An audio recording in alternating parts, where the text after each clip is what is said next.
ইসরায়েলের অপরাজেয় প্রতিরক্ষা প্রাচীর আয়রন ডোম গুঁড়িয়ে দিয়ে ঝাঁকে ঝাঁকে আসছে পড়ল শত শত ইরানি হাইপারসোনিক মিসাইল। তেল আবিব থেকে হাইফা ইরানের নজরবিহীন হামলায় এই মুহূর্তে লণ্ডভণ্ড হয়ে যাচ্ছে গোটা ইসরায়েল।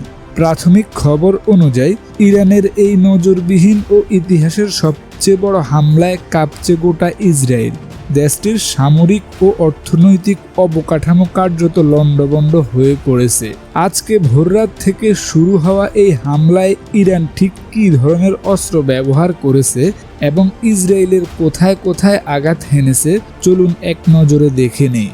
ইরানের ইসলামিক রেভলিউশনারি গার্ড IRGC দাবি করেছে তাদের মূল লক্ষ্য প্রধান বিমান ঘাঁটিগুলো। হাইপারসোনিক মিসাইল সরাসরি আঘাত হেনেছে নেভেটিভ বিমান ঘাঁটিতে, যার ফলে রানওয়ে এবং বেশ কয়েকটি যুদ্ধ বিমান ধ্বংসের খবরও পাওয়া যাচ্ছে।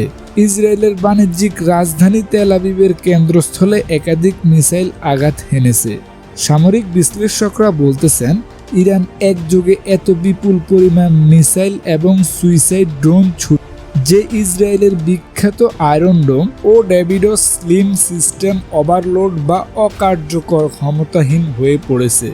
ইসরায়েলি সামরিক বাহিনী IDF ক্ষয়ক্ষতির সঠিক পরিমাণ এখনো প্রকাশ করতেছে না, তবে সেন্সরশিপের কাড়াকাড়ি সত্ত্বেও যে ছবি ও ভিডিওগুলো সামাজিক যোগাযোগ মাধ্যমে ছড়িয়ে পড়েছে তা থেকে স্পষ্ট যে তেল আবিব এবং জেরুজালেমের বিস্তীর্ণ এলাকা আজ কার্যত স্তব্ধ ও লণ্ডভণ্ড।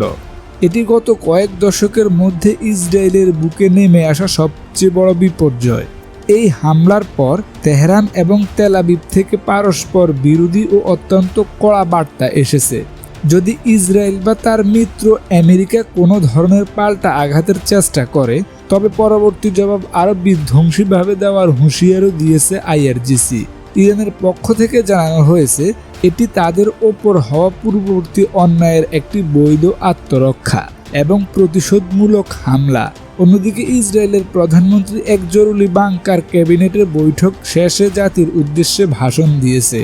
তিনি এই হামলাকে রেড লাইন বা লক্ষণ রেখা পার করার শামিল বলে উল্লেখ করেছেন।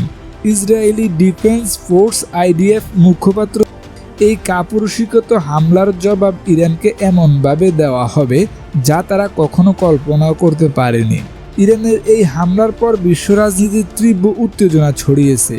ওয়াশিংটন থেকে এই হামলার তীব্র নিন্দা জানালেও হোয়াইট হাউস এক বিবৃতিতে ডোনাল্ড ট্রাম্প জানিয়েছে তিনি ইসরায়েলি প্রধানমন্ত্রীকে প্রতিরক্ষামূলক কোনো আঘাত করতে ডিরেক্ট মানা করেছেন।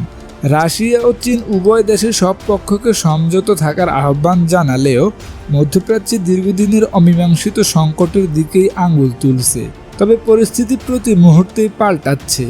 ইরানের এই ঝাঁকে ঝাঁকে মিসাইল হামলা মধ্যপ্রাচ্যের ভূরাজনীতিকে এক অনিশ্চিত গন্তব্যের দিকে ঠেলে দিল। ইসরায়েল যদি বড় ধরনের পাল্টা হামলা চালায় তবে তা আঞ্চলিক যুদ্ধ ছড়িয়ে বৈশ্বিক সংকটের রূপ নিতে। তবে আমেরিকার প্রেসিডেন্ট দুই পক্ষকে এই টেবিলের মধ্যে সমাধান করার জন্য আহ্বান জানিয়েছে।